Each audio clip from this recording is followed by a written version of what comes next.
Secondo suicidio in 15 giorni nel carcere di Santa Maria Maggiore. A togliersi la vita questa mattina Alexandru Domitrova Ianosi, il 36enne che uccise la compagna a coltellate lo scorso settembre a Spinea. Incidente mortale questa mattina a Spinea. Un uomo di 77 anni, colto da un malore, ha perso il controllo dell'auto finendo fuori strada e schiantandosi. Dovevano trasportare un bambino disabile al museo di Mestre, ma sono stati multati per violazione della ZTL, disavventura per un'azienda di trasporto trevigiana.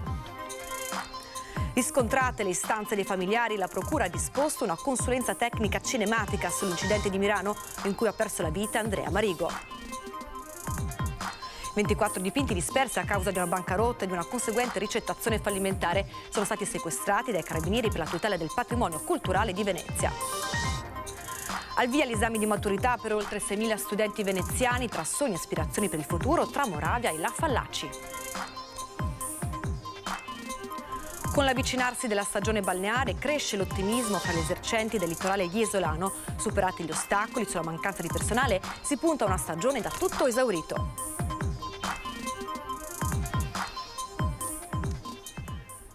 Edizione di Venezia dei nostri telegiornali, buonasera e ben ritrovati. Lo avete sentito in primo piano la cronaca, secondo suicidio in 15 giorni nel carcere di Santa Maria Maggiore. A togliersi la vita questa mattina Alexandru Ianosi, il 36enne che uccise la compagna con 85 coltellate lo scorso settembre a Spinea. Suicidio oggi nel carcere Santa Maria Maggiore a Venezia. A togliersi la vita per impiccagione poco prima delle 10 l'autore di uno dei 2 femminicidi registrati a Spinea l'anno scorso. Si tratta di Alexandru Domitrova Ianosi, 36 anni, di nazionalità rumena. A fine settembre dello scorso anno, con una furia inaudita, aveva massacrato la compagna Lilia Patranelle con 85 coltellate nella loro casa di Spinea per motivi legati alla gelosia.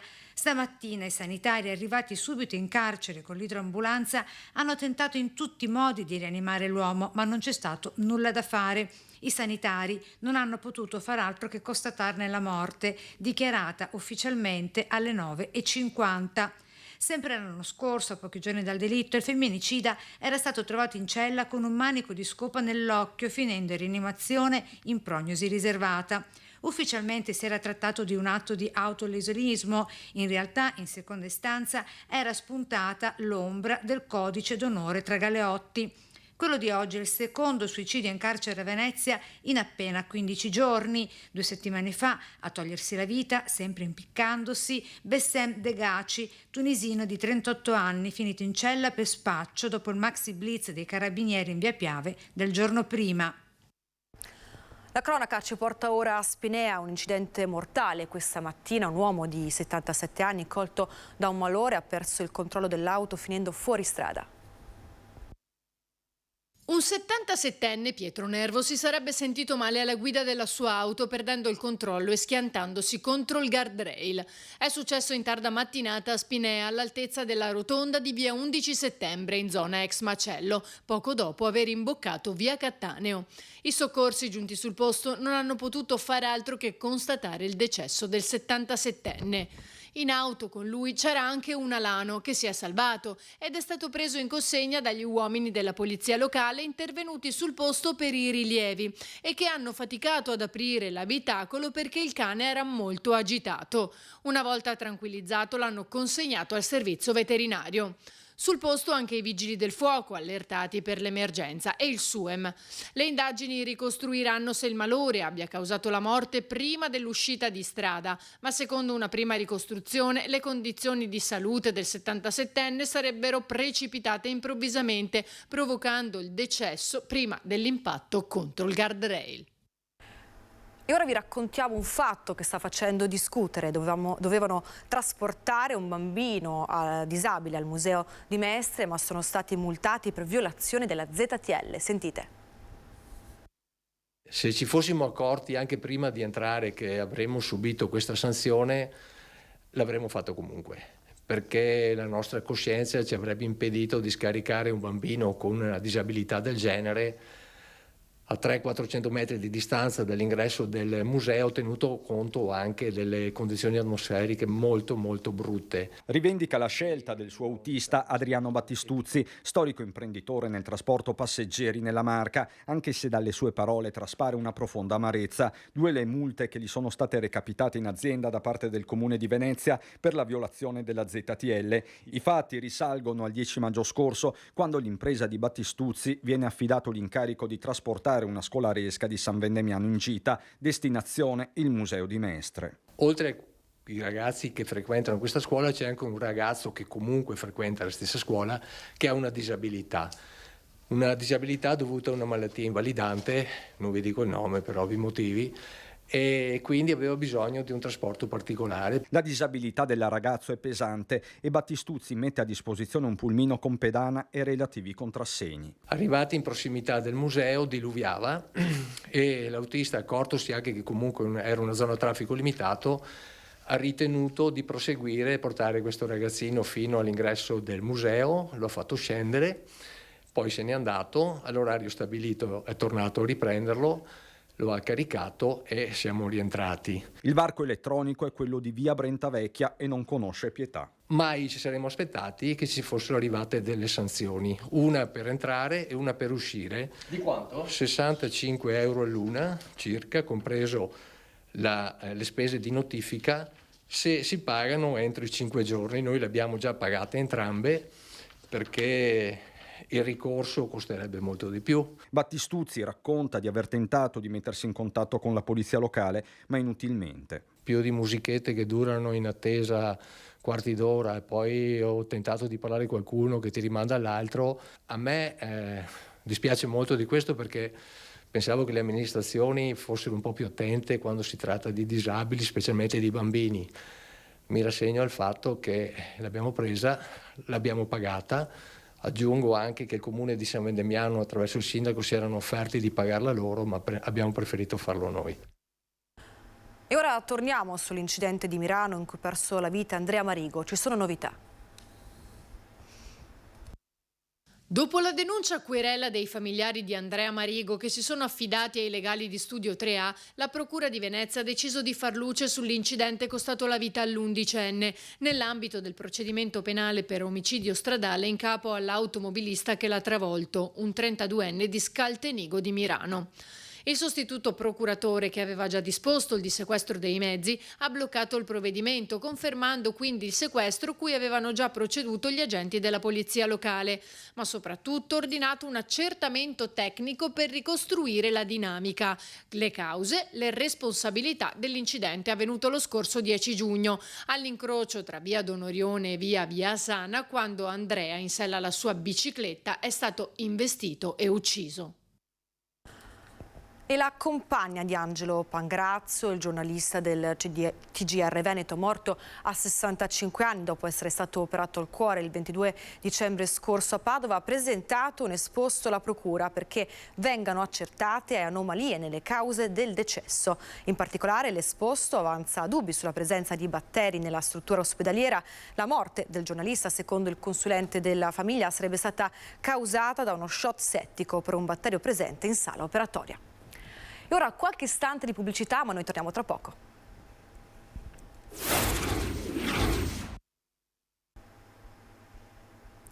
Edizione di Venezia dei nostri telegiornali, ben ritrovati. Oggi al via gli esami di maturità per oltre 6.000 studenti veneziani. Sentite. Eccoti qua, la prima ad uscire. Com'è andata? Dai, speriamo bene. Ho scelto la traccia B1, parlava un po' di nazionalismo, un po' quello che pensava Mazzini sull'unità e la libertà. Il primo giorno di maturità per oltre 6.000 studenti del veneziano. Quest'anno l'esame torna alla formula pre-Covid. L'idea di nazione di Federico Chabot, una delle 7 tracce uscite per la prova di italiano, comune per tutti gli indirizzi, con gli studenti orientatisi anche su Moravia, con gli indifferenti, pubblicato nel 1929. E secondo me molte persone di oggi non riescono a diciamo, aiutare anche i più deboli, e perché hanno paura anche del confronto con le altre persone. E Oriana Fallaci con un riferimento al suo libro Intervista con la storia. Io ho parlato, giustamente del conflitto che c'è al giorno d'oggi tra Russia e Ucraina, però ho anche citato negli anni 90 le situazioni della ex Jugoslavia o comunque Israele, Palestina e via dicendo. Piero Angela con il suo 10 cose che ho imparato, ultimo libro scritto nel 2022. L'articolo pubblicato nel 2018 su La Repubblica dal titolo Elogio dell'attesa nell'era di WhatsApp, a firma Marco Belpoliti. Del valore della volontà ai tempi di oggi, ai tempi comunque di WhatsApp, dove tutti vogliono tutto e subito. Infine la traccia d'attualità con la lettera aperta inviata nel 2021 in pieno Covid dal mondo accademico all'allora ministro dell'istruzione Patrizio Bianchi per reintrodurre le prove scritte alla maturità. Abbiamo vissuto quasi 3 anni con la pandemia, abbiamo perso la capacità anche di studiare, di comunicare, soprattutto stando a distanza, non vedendo mai nessuno, è stato veramente tanto difficile. Buona la prima, già si pensa alla seconda prova scritta che diventano 3 in alcuni casi. Domani inglese. Noi abbiamo la materia di indirizzo che dura 3 giorni. E terminato l'orale ci si prepara per una nuova lunga avventura dove le lezioni davvero non terminano mai. Dopo gli orali, università o lavoro, si vedrà. Io sicuramente università, già scelto, fisioterapia, anche perché io sono nel mondo dello sport, sono un arbitro, quindi vorrei continuare comunque ad essere in quell'ambito. Ho provato ad entrare a scienze sociologiche, però sono ancora indecisa perché forse vorrei proseguire con scienze politiche. Io vorrei lavorare, però voglio iscrivermi all'Accademia d'Arte Drammatica. Sto decidendo tra 2 facoltà, che sarebbero archeologia o conservazione dei beni culturali. Inizio a lavorare e poi volevo tentare il concorso in polizia. E se da una parte li abbiamo sentiti gli studenti, dall'altra i soliti problemi della scuola, il punto della CGIL. Arriviamo a questo punto con gli esami di Stato, per cui ci ritroviamo con i docenti che chiedono un'indennità più congrua a quella che è la loro mansione. Ci troviamo adesso, per noi adesso termina questo percorso, questo anno scolastico, e siamo già proiettati verso il prossimo, quindi con quelle che saranno le missioni in ruolo e gli organici, e i problemi purtroppo sono sempre gli stessi. Mancano gli aspiranti nelle graduatorie, alcune graduatorie sono scoperte, non sono stati banditi i concorsi e non abbiamo il rinnovo contrattuale, quindi questa sta diventando anche una professione poco appetibile. Diciamo che il problema di fondo rimane sempre lo stesso, nonostante il cambio di governo, nonostante le promesse che ogni governo fa, la scuola rimane sempre marginale nell'attenzione dei governi, per cui non ci sono degli investimenti congrui, sia da un punto di vista economico ma anche delle risorse umane. Chiaramente questo ricade sia sugli organici ma soprattutto sulla qualità della scuola e del servizio. Torniamo alla cronaca, dipinti preziosissimi nascosti in cavò e intercapedini, 24 le opere recuperate e sequestrati dai carabinieri del Nucleo per la tutela del patrimonio culturale di Venezia, dispersi a causa di una bancarotta e di una conseguente ricettazione fallimentare. Sono stati trovati a seguito di perquisizioni effettuate tra giugno e novembre 2021 a Venezia, Padova, Firenze, Genova e Treviso. 2 di questi sono stati acquisiti dalle gallerie dell'Accademia e inseriti all'interno della mostra da Vivarini a Tiepolo, inaugurata oggi presso l'Istituto Museale Lagunare. E ora in primo piano i posti auto a Venezia, ci sono novità.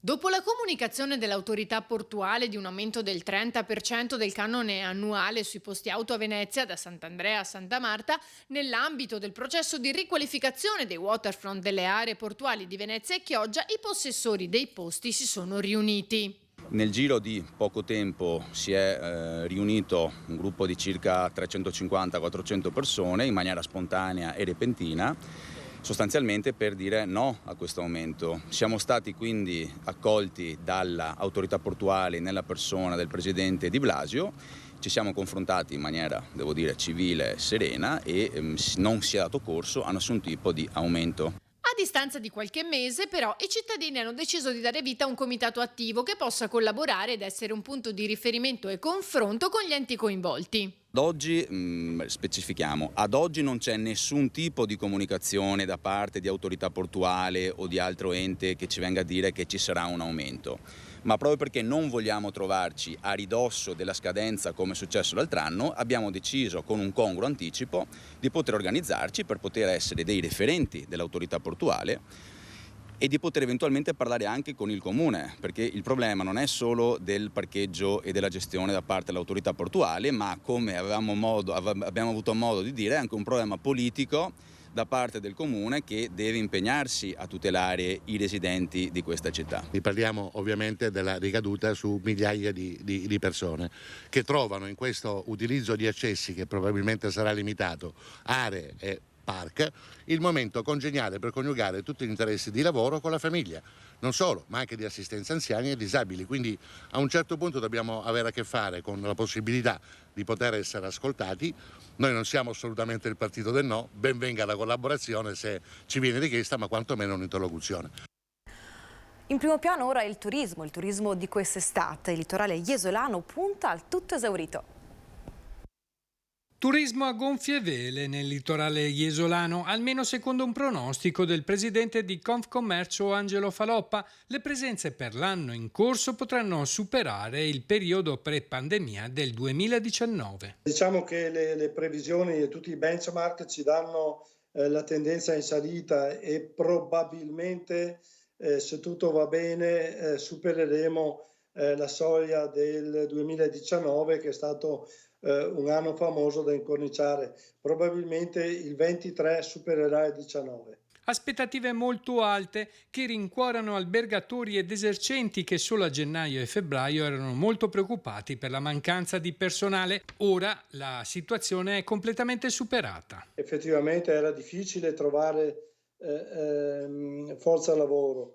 In questi ultimi periodi la cosa si è assestata, è migliorata la situazione. Effettivamente ogni anno ci sono decine e decine di alberghi che proprio per la difficoltà a reperire personale si stanno trasformando da pensione completa a mezza pensione a camera e colazione, e quindi con meno necessità di cuochi e di camerieri.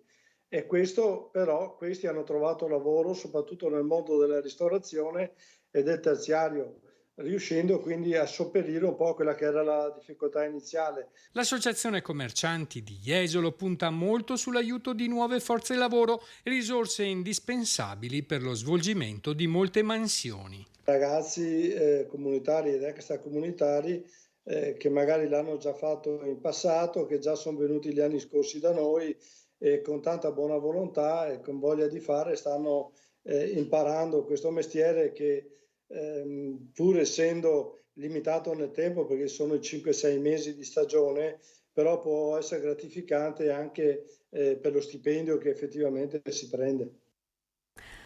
E questo era l'ultimo servizio, vi lasciamo ora le previsioni meteo, grazie per averci seguito e buona serata a tutti.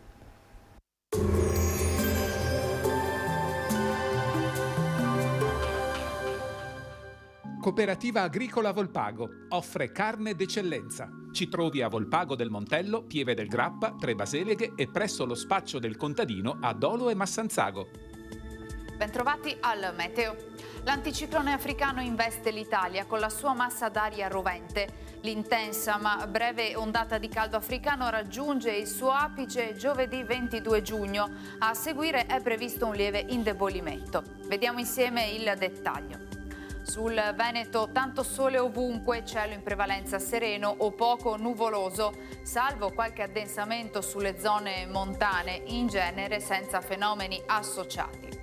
Temperature in aumento e calde, minime tra 17 e 23 gradi, massime con picchi di 35 gradi all'incirca.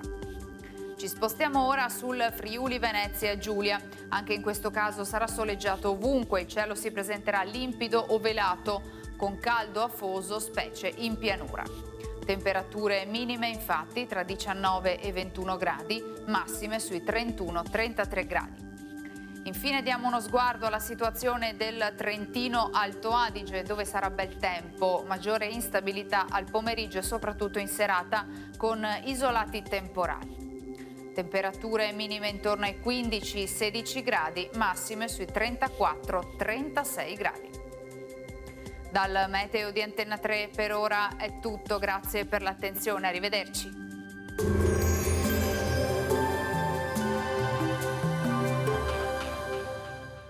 Cooperativa Agricola Volpago offre carne d'eccellenza. Ci trovi a Volpago del Montello, Pieve del Grappa, Tre Baseleghe e presso lo spaccio del contadino a Dolo e Massanzago.